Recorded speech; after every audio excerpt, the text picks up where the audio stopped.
सुंदर विचार. पाहिलेल्या पावसाळ्यांपेक्षा अनुभवलेले पावसाळे अधिक महत्त्वाचे असतात.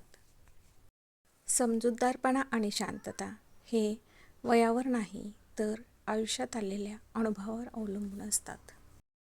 काही पुण्य असेही करायचे असतात की ज्याचा साक्षीदार देवाशिवाय कोणीच नसावा.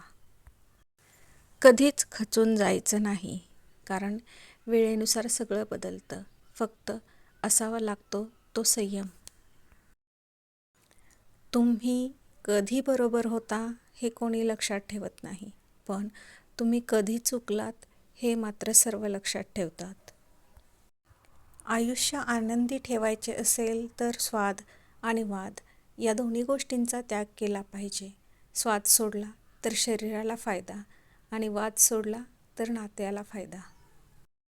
व्यक्तिमत्वाला आणि स्वभावाला न शोभणाऱ्या भूमिका नाईलाजास्तव साकारायला भाग पाडणारा अनियंत्रित चित्रपट म्हणजे आपले आयुष्य. पूर्णतः दगडाच्या सानिध्यात वाढणारं रोपटं आयुष्याचा एक धडा मात्र शिकवून जातं. शत्रूचं अस्तित्व कितीही मोठं का असेना, पण आपल्या आत्मविश्वास आणि सातत्यापुढं त्याचं अस्तित्व लहान ठरते.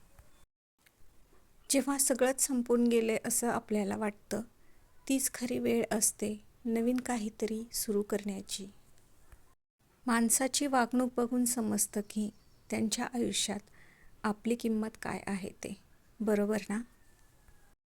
जेवढं एकट्याने संघर्ष कराल ना, तेवढं ताकदवान राहाल. अजिबात कोणाच्या भरवशावर बसू नका. स्वतःची ढाल स्वतः व्हा आणि स्वतःच्या जोरावर तुमचं अस्तित्व उभं करा.